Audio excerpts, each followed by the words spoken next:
سے پہلے گلگت بلتستان کی عوام کا شکریہ ادا کرنا چاہتا ہوں، خاص طور پہ جس ٹھنڈ میں، جس موسم میں خواتین نکلیں، بوڑھے لوگ نکلے، اور جس تعداد میں جو ٹرن آؤٹ ہوا اس الیکشن میں آپ سب کا شکریہ ادا کرنا چاہتا ہوں اور آپ کو خراج تحسین بھی پیش کرنا چاہتا ہوں کہ اتنا زبردست الیکشن آپ نے،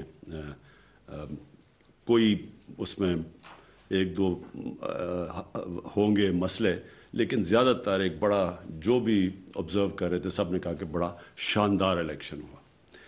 میں آپ سے جو آج پورا وعدہ کرتا ہوں کہ جو ہم نے فیصلہ کیا تھا کہ گلگت بلتستان کے لوگوں کو پروونشل سٹیٹس جو دینا تھا، اور وہ اس لیے دینا تھا کہ وہاں ایک احساس محرومی تھی، لوگ سمجھتے تھے کہ وہ پاکستان کے برابر کے شہری نہیں ہیں۔ میں آپ کو آج یقین دلاتا ہوں کہ انشاءاللہ پوری طرح آپ کو وہ جو ہمارا وعدہ ہے وہ پورا کریں گے آپ سے، اور اس کے اوپر پوری ڈیٹیلز دیں گے، کیسے کیسے کن سٹیجز کے اوپر یہ آپ کو ایک پورا یہ پروونشل سٹیٹس ملے گا۔ میں پھر سے جس تعداد میں لوگ نکلے اور جس موسم میں، ٹھنڈ میں لوگ نکلے، اور دور دور سے، کیونکہ وہاں پھیلی ہوئی آبادی ہے، جس طرح آپ سب آئے، تو میں آپ کا پھر سے شکریہ ادا کرتا ہوں اور آپ کو خراج تحسین بھی پیش کرتا ہوں۔ اب میں الیکشنز کی بات کرنا چاہتا ہوں۔ دیکھیں، ایک 2013 میں الیکشن ہوا۔ 2013 کا جب الیکشن ختم ہوا تو ساری پولیٹیکل پارٹیز سب کی سب نے کہا کہ الیکشن میں دھاندلی ہوئی ہے۔ نون لیگ جو الیکشن جیتی تھی انہوں نے بھی کہا کہ سندھ میں دھاندلی ہوئی ہے، اور پیپلز پارٹی نے کہا کہ آر او کا الیکشن تھا، یعنی ریٹرننگ آفیسز کا الیکشن تھا، اور انہوں نے بھی ڈسپیوٹ کیا۔ سب پارٹیز نے الیکشن کو ڈسپیوٹ کیا۔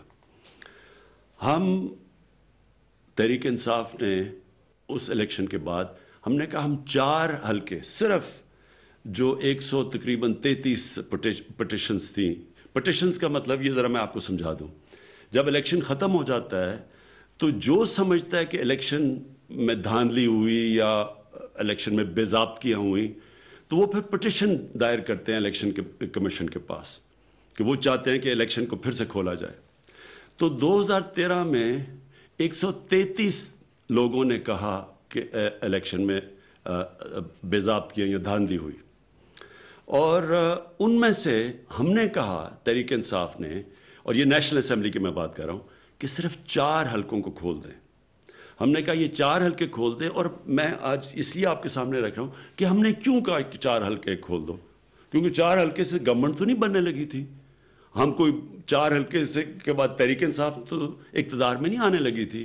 ہم نے اس لیے کہا، اور میری آپ پرانی تقریریں بھی ہیں، میں نے یہ اس لیے کہا کہ اگر یہ جب آپ 4 حلقوں کی آڈٹ کریں گے پوری طرح، تو جو بھی، جب ساری پارٹیز کہہ رہی ہیں کہ الیکشن میں دھاندلی ہوئی، تو جو بھی کچھ ہوا ہوگا وہ 4 حلقوں میں آپ کے سامنے آ جائے گا، اور جب وہ آپ کے سامنے آ جائے گا تو آپ کم از کم جو اگلا الیکشن ہے 2018 کا، وہ جو بھی خامیاں ہیں وہ دور کر کے تو اگلا الیکشن ٹھیک ہو۔ میں نے یہ جو 4 حلقے مانگے تھے، یہ 2018 کے الیکشن کے لیے مانگے تھے کہ 2018 کا الیکشن ٹھیک ہو، اور اس کے لیے 1 سال تک پارلیمنٹ میں گیا، اس کے بعد الیکشن کمیشن کے پاس گیا، ہم نے وہ 4 حلقے الیکشن ٹرائیبیونلز میں لے کے گئے، جدھر قانون یہ تھا کہ 4 مہینے میں فیصلہ ہوگا۔ ہم سپریم کورٹ میں گئے، سارے لیگل فورمز جو ہمارے پاس تھے، سب دروازوں کے اوپر ہم نے دستخط دی، اور 1 سال تک ہم یہ کرتے رہے۔ جب 1 سال تک 4 حلقے نہیں گورنمنٹ تیار ہوئی کھولنے کے لیے، تو تب ہم نے پھر پروٹیسٹ شروع کی، اور 126 دن ہم نے یہاں اسلام آباد میں دھرنا دیا۔ وہ صرف اور صرف اس لیے دیا کہ ہم چاہ رہے تھے کہ الیکٹرل پروسیس ٹھیک ہو۔ دھرنا جب ہوا تو اس کے بعد پھر ایک جوڈیشل کمیشن بیٹھی، اس جوڈیشل کمیشن کو اس وقت جو بعد میں یا اس وقت سپریم کورٹ کے جج تھے میرے خیال میں ناصر الملک، انہوں نے اس کے اوپر پریزائڈ کیا. کئی ہفتے چلے. ہم نے پورے ثبوت جمع کیے، ہم نے پوری اس کے اندر ریسرچ کی، ہم نے لوگ بٹھائے، ہم نے جتنے حلقوں میں ہم نے سمجھا تھا کہ جس طرح کی بے ضابطگیاں ہوئی ہو، دھاندلی ہوئی ہو، وہ ساری ہم نے جا کے سپریم کورٹ میں لے کے گئے، اور باقاعدہ اس کے اوپر پوری سپریم کورٹ اندر کئی ہفتے وہ کیس چلا. اس کے بعد جو جوڈیشل کمیشن تھی انہوں نے کئی تجویزیں دیں کہ ان کو فالو کرو تاکہ اگلا الیکشن ٹھیک ہو. تو یہ میں صرف آپ کو بیک گراؤنڈ اس لیے بتا رہا ہوں کہ یہ صاف اور شفاف الیکشن کی کیمپین میں چلائی تھی.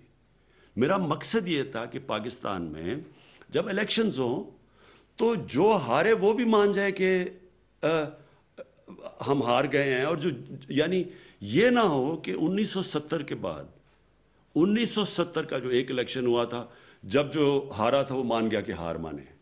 سارے پاکستان کے الیکشن کے اندر جو ہارتا تھا وہ کہتا تھا کہ الیکشن میں دھاندلی ہوئی ہے.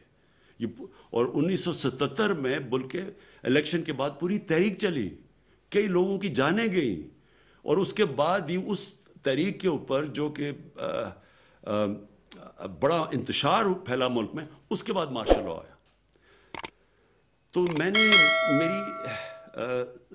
اپنی عوام کے سامنے میں جو آپ بات کہنا چاہتا ہوں وہ یہ کہ میرا جب کرکٹ کا کیپٹن بنا، میں جب پاکستان کرکٹ ٹیم کا کیپٹن بنا، تو ان دنوں میں اپنے امپائر ہوتے تھے. جو ملک جس ملک میں آپ جا کے میچ کھیلتے تھے وہ اپنے امپائر کھڑے کرتے تھے. تب بھی یہی ہوتا تھا، جب دوسرے ملک میں جا کے ہارتا تھا تو وہ عموماً یہ کہتا تھا کہ جی امپائروں نے ان کے ساتھ دوسری ٹیم کے ساتھ مل گئے. ہندوستان پاکستان کا میچ ہمیشہ جب کھیلا جاتا تھا تو نہ پاکستان ہندوستان میں جیت سکتا تھا، نہ ہندوستان پاکستان میں جیتتا تھا، اور جب بھی میچ ختم ہوتا وہ کہتے جی امپائروں نے ہرا دیا. یہ میں ضرور بڑا فخر سے کہتا ہوں کہ میں واحد کیپٹن تھا جس نے ہندوستان میں جا کے ان کے امپائروں کے ساتھ میچ جیت کے آیا تھا. تو میں نے پھر پوری کیمپین چلائی ایز کیپٹن، پوری کیمپین چلائی نیوٹرل امپائرز کے لیے. اور پاکستان وہ ملک تھا جو کرکٹ کی 100 سالہ تاریخ سے بھی زیادہ وہ پہلا ملک تھا جس نے اپنے ملک کے اندر نیوٹرل امپائرز کھڑے کیے، جبکہ دنیا کی بڑی طاقتور ٹیم ویسٹ انڈیز تھی. اور پھر ہندوستان کو ہم نے نیوٹرل امپائرز کے ساتھ یہاں پہلی دفعہ پاکستان میں میچ کھیلے. تو ہماری وجہ سے پاکستان میں وہ کیپٹن تھا جو آج کرکٹ کی تاریخ یہ بتاتی ہے کہ جس کی وجہ سے کرکٹ کی دنیا میں نیوٹرل امپائر ہے. اب یہی میری کوشش ہے کہ پاکستان میں بھی اس طرح کے الیکشن ہوں کہ جو بھی ہارے وہ مانے، تسلیم کرے، جس طرح آج کرکٹ کی دنیا میں جو ہارتا ہے وہ تسلیم کرتا ہے کیونکہ امپائرز نیوٹرل ہیں. اب آ جائیں جی 2013 کا الیکشن. 2013 اور 18 کے بیچ میں ذرا تھوڑا آپ کے سامنے رکھتا ہوں. 2013 کے الیکشن میں 133 لوگوں نے کہا کہ الیکشن، جنہوں نے پٹیشنز دائر کی، جنہوں نے کہا کہ الیکشن میں دھاندلی ہوئی. 2018 کا جب الیکشن ہوا تو 2018 کے الیکشن میں صرف 102 پٹیشنز آئی. یعنی 2013 میں اور 18 میں کم لوگوں نے کہا کہ الیکشن میں دھاندلی ہوئی ہے. اور جس میں اب ذرا یہ سنیں، ان 123 پٹیشنز کے اندر جو ٹوٹل پٹیشنز پیپلز پارٹی اور نون لیگ کی تھی وہ 24 تھی، جس کے اندر نون لیگ کی میرے خیال میں 15 تھی اور باقی 9 تھی پیپلز پارٹی کی. یہ 2018 کی میں بات کر رہا ہوں. ان 2018 کے الیکشن میں تحریک انصاف کی 23 پٹیشنز تھیں. ہمارے 23 لوگوں نے کہا کہ الیکشن ٹھیک نہیں ہوا، جس میں انہوں نے الیکشن کمیشن کے پاس گئے کہ پھر سے کھولو. تو دونوں کی ملا کے پیپلز پارٹی اور نون لیگ کی 2018 میں 24 پٹیشنز اور اکیلی تحریک انصاف کی 23 پٹیشنز تھیں. اور ایک اور میں آپ کو اور فیکٹ دے دیتا ہوں. تحریک انصاف نے 14 نیشنل اسمبلی کی سیٹس ہاری جو 3000 ووٹ سے کم پہ ہاری، جس میں کوئی 70 ووٹ پہ تھی، کوئی 100 ووٹ پہ تھی، اس طرح کر کے. پیپلز پارٹی نے صرف 3 سیٹیں ہاری جو کہ 3000 ووٹ سے کم تھی, اور نون لیگ نے 9 سیٹیں ہاری, تحریک انصاف نے 14 سیٹیں ہاری. تو اگر ہم نے دھاندلی کی تھی تو یہ کیسے یہ کہہ سکتے ہیں, کیونکہ انہوں نے ان کا تو جو ہمارا ریکارڈ سب سے زیادہ تو ہمیں شور مچانا چاہیے. اور پھر 2013 میں الیکشن کمیشن ان کا, کیئر ٹیکر گورنمنٹ ان کی, سارا پولنگ سٹاف نیچے ان کا, ان کی گورنمنٹس تھی, ان کے نیچے پولنگ سٹافز تھے, ہمارا تو کوئی نہیں تھا. 2018 کی الیکشن میں election commission, chief election commission ان کا, ساری الیکشن کمیشن ان دونوں نے سلیکٹ کی تھی, کیئر ٹیکر گورنمنٹ ان دونوں نے سلیکٹ کی تھی, پنجاب کا سارا پولنگ سٹاف, سندھ کا سارا جو نیچے سٹاف تھا وہ ان دونوں پارٹیز کا تھا, یہ اقتدار میں تھی. تو ہمیں کہنا تو ہمیں چاہیے, ہماری تو پٹیشن زیادہ تھی. تب سے یہ 2018 کے الیکشن سے انہوں نے پہلے دن سے شور مچا دیا.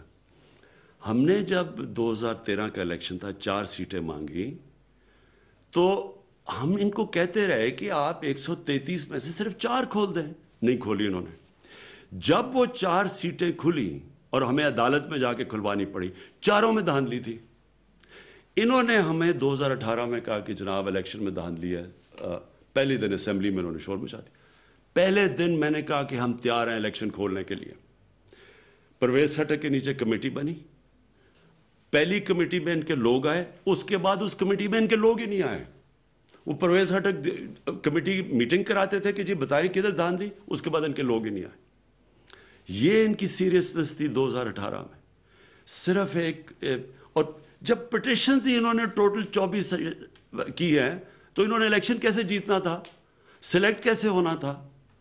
تو میں یہ آپ کے سامنے یہ صرف فگرز اس لیے رکھ رہا ہوں کہ پہلے تو نہ ہمارا اس میں کوئی رول تھا, نہ ہم نے الیکشن کمیشن کے لوگ الیکٹ کیے, سارے جو عملہ تھا وہ ان کا تھا, نیچے کام کر رہا تھا سٹاف, جو پاور میں تو یہ رہے تھے, نیچے سٹاف بھی سارا ان کا تھا.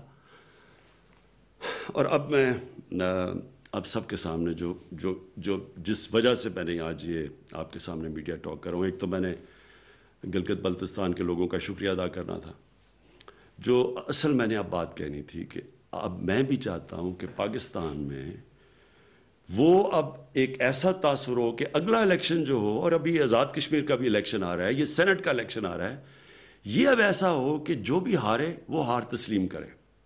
اس کے لیے ہم نے ریفارمز کی ہیں, الیکٹرل ریفارمز. ہماری کمیٹی یہاں بیٹھی ہوئی ہے, اعظم سواتی صاحب نے بڑا کام, بابر عوام, شفقت محمود اور پرویز خٹک, یہ ہمارے سینئر ایکسپیرئنس پولیٹیشنز ہیں جنہوں نے بڑا کام کیا ہے الیکٹرل ریفارمز کے اوپر. تو ہم اس میں موٹی میں آپ کو بات کرتا ہوں کہ اس میں ہماری ایک تو ہم 2 چیزیں تو ہم سیدھی پاس کر دیں گے, وہ تو ہم اپنی پارلیمنٹ کے اندر ہمارے پاس میجورٹی ہے وہ کر دیں گے. نمبر 1, ہم پاکستان میں اب الیکٹرانک ووٹنگ لانے لگے. ہم نے جتنی بھی تفتیش کی ہے, جو سب سے بہترین سسٹم جس کے اندر ٹیکنالوجی کا استعمال ہے اور جو ساری دنیا میں جو ٹیسٹ جو اچھی مثالیں ہیں اس کے اندر ہے الیکٹرانک ووٹنگ. یہ الیکٹرانک ووٹنگ کی ہماری اب الیکشن کمیشن سے بات ہو رہی ہے, اور نادرا کا ڈیٹا لے کے انشاءاللہ یہ ایک سسٹم لے کے آئیں گے کہ جو ابھی تک پاکستان میں سب سے بہترین الیکشن کروانے کا سسٹم آئے گا, ماڈرن ٹیکنالوجی کا استعمال ہوگا. ساتھ اس کے ساتھ ہم اوورسیز پاکستانیز کے لیے بھی ایک سسٹم لے کے آ رہے ہیں تاکہ وہ بھی اپنی ووٹ ڈال سکیں, کیونکہ تقریباً 90 لاکھ ہمارے اوورسیز پاکستانی ہیں. وہ اس ملک کا بہت بڑا اثاثہ ہے, ان کا ضرور ان کو ہمیں شامل کرنا چاہیے اپنی الیکٹرل پروسیس میں, ان کی آواز ہونی چاہیے. تو 2 تو یہ ریفارمز ہیں ہماری کہ ایک الیکٹرانک ووٹنگ, اور دوسری اوورسیز پاکستانیز کے لیے ایک سسٹم لے کے آ رہے ہیں کہ وہ پوری طرح الیکشن میں شرکت کر سکیں. جو تیسری چیز ہم کرنے جا رہے ہیں جس کے لیے ہمیں کانسٹیٹیوشنل امینڈمنٹ چاہیے ہوگی, اور وہ یہ ہے کہ جو سینٹ کا الیکشن ہوتا ہے اس میں ہم اب کانسٹیٹیوشنل امینڈمنٹ رکھنے لگے ہیں پارلیمنٹ میں. اس کے اندر ہم یہ چاہتے ہیں کہ شو آف ہینڈز ہو, کہ جو بھی بجائے یہ کہ سیکرٹ بیلٹ ہو, جس کے اندر ہمیں پتہ ہے کہ پچھلے 30 سال سے خاص طور پہ چھوٹے صوبوں کے اندر پیسہ چلتا ہے, ایم پیز کو پیسہ دے کے اور ان کی ووٹ خریدی جاتی ہے، اور جس سے سب کو پتہ ہے کہ کیا ہوتا ہے کہ وہ لوگ جو پارٹی میں بھی نہیں ہوتے وہ پیسے دے کے اور رشوت دے کے آ جاتے ہیں سینٹ میں. تو ہم اب یہ چاہتے ہیں کہ شو آف ہینڈز ہو، سب کے سامنے پتہ چلے کہ کون سی پارٹی کے لوگ کس کے لیے ووٹ کر رہے ہیں. اس سے یہ ہوگا کہ یہ جو پیسہ چلتا ہے اور یہ جو کرپشن ہے یہ اس سارے سینٹ کے الیکٹرل پروسیس میں یہ ختم ہو. تو اس کے لیے ہم ایک کانسٹیٹیوشنل امینڈمنٹ رکھ رہے ہیں، اور اب ان باقی پارٹیز کے اوپر ہے کہ کیا یہ اب اس کو کانسٹیٹیوشنل امینڈمنٹ کو سپورٹ کریں گی، کیونکہ اس کے لیے 2/3 اکثریت چاہیے جو ہمارے پاس تو نہیں ہے. تو ہم یہ چاہتے ہیں پتہ چل جائے گا جب یہ آئے گی سب کے سامنے پارلیمنٹ میں کہ کیا اس کے لیے ساری جماعتیں مانتی ہیں، کیونکہ سب کہتے ہیں کہ سینٹ کے الیکشن میں پیسہ چلتا ہے، سب کہتے ہیں. تحریک انصاف نے 2018 میں ہم نے اپنے 20 ایم پیز کو پارٹی سے نکالا، جو ہمارے خیال میں ہماری کمیٹی بیٹھی اور کمیٹی نے ہمیں یہ رپورٹ دی کہ ان ایم پیز نے پیسے لے کے اپنی ووٹ بیچی ہے. 20 ممبرز آف پارلیمنٹ جو پختونخوا کی اسمبلی میں تھے ان کو ہم نے پارٹی سے نکالا صرف اسی کے اوپر. اس لیے میں یہ چاہتا ہوں کہ جو اب باقی جماعتیں کہتی ہیں کہ جناب یہ سینٹ کے اندر پیسہ چلتا ہے، وہ پھر ہمارے ساتھ مل کے یہ 2/3 اکثریت سے اس کو بل کو پاس کریں، کیونکہ یہ کبھی بھی جو سٹنگ گورنمنٹ ہے وہ یہ نہیں کرتی، کیونکہ سٹنگ گورنمنٹ کے پاس وسائل ہوتے ہیں، وہ خرید سکتی ہے لوگوں کو. اس لیے کبھی کسی سٹنگ گورنمنٹ نے اس طرح کی امینڈمنٹ نہیں لے کے آئے. ہم لے کے آ رہے ہیں، اور ہم اس لیے لے کے آ رہے ہیں کہ ہم چاہتے ہیں کہ پاکستان میں صاف اور شفاف الیکشن ہو. میں آخر میں پھر سے گلگت بلتستان کے لوگوں کا شکریہ ادا کرتا ہوں، اور جس طرح کا الیکشن وہ کنڈکٹ ہوا ہے، جس طرح انہوں نے کیا، کو خراج تحسین پیش کرتا ہوں. اور میں یہ سمجھتا ہوں کہ جو میچورٹی دکھائی اور جو جس طرح انہوں نے سیاسی شعور دکھایا، اور جو ان کے انٹرویوز میں واضح ہو رہا تھا، یہ زبردست چیز ہے کہ آگے ڈیموکریسی کے لیے، پاکستان کی ڈیموکریسی کے لیے یہ میں بڑی خوشائن چیز سمجھتا ہوں. اور انشاءاللہ میں پھر سے گلگت بلتستان کے لوگوں سے وعدہ کرتا ہوں کہ پروونشل سٹیٹس جو UN کی سیکیورٹی کونسل کی ریزولوشن کے بیچ میں رہ کے ہم لے کے آئے ہیں، اس کے اوپر ہم اب پوری طرح عمل کریں گے. اور انشاءاللہ ہماری پوری کوشش ہوگی کہ جو پوٹینشیل ہے اس سارے علاقے کا، وہ انشاءاللہ ہماری گورنمنٹ اس کو پوری طرح کوشش کرے گی کہ لوگوں کی زندگیاں بہتر ہوں، خوشحالی آئے آپ کے صوبے میں. شکریہ.